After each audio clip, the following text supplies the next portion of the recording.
मुंबईमध्ये महायुतीचा महापौर असेल देवेंद्र फडणवीसांचा पुनरुच्चार, भाजप की शिवसेना या प्रश्नावर फडणवीसांचा त्रिवार निर्वाळा. भाजपा विरोधी पक्षनेतेपद देत नसल्यानं संजय राऊत संतापले. दोन्ही सभागृहात विरोधी पक्ष नेता नाही. अमित शहा फडणवीसांना चेकमेट करण्याचा प्रयत्न करत असल्याचा दावा. वेगळ्या विदर्भावरून संजय राऊत आणि विजय वडेट्टीवारांमध्ये जुंपली. काँग्रेसनं कितीही आटापिटा केला तरी वेगळा विदर्भ होणार नाही, राऊतांचा इशारा. राऊतांना महत्व देत नाही वडेट्टीवारांचा पलटवार. नागपूरमध्ये मुख्यमंत्री युवा प्रशिक्षणार्थी आक्रमक.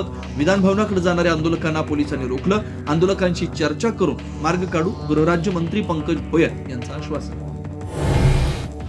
डोंबिवलीमध्ये चक्क गुलाबी रस्ता, रासायनिक कंपनीमधील गुलाबी केमिकल रस्त्यांवर. डोंबिवलीकरांचं आरोग्य धोक्यात.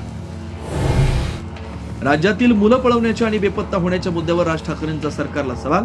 मुलं पळवण्याच्या घटना कधी थांबणार, काय कारवाई करणार, मुख्यमंत्र्यांना पत्राद्वारे सवाल. टीईटीची सक्ती करण्याच्या सुप्रीम कोर्ट निर्णयाविरोधात फेरविचार याचिका दाखल करता येणार नाही. सरकारनं भूमिका स्पष्ट केली. कोर्टाचा निर्णय आरटी कायदा अंतर्गत असल्याचं कारण दिलं. शिक्षक आणि कर्मचाऱ्यांना जुनी पेन्शन योजना लागू करण्याच्या मागणीसाठी सत्ताधारी आमदारांचा पायऱ्यांवर आंदोलन. सेवेत असलेल्या शिक्षकांना टीईटी सक्तीमधून वगळण्याची मागणी. डोंबिवलीमध्ये चक्क रस्ताच गुलाबी, रासायनिक कंपन्यांमधील गुलाबी केमिकल रस्त्यावर. लायनल मेसीच्या 70 फुटांच्या पुतळ्याचं कोलकात्यात त्याच्याच हस्ते अनावरण.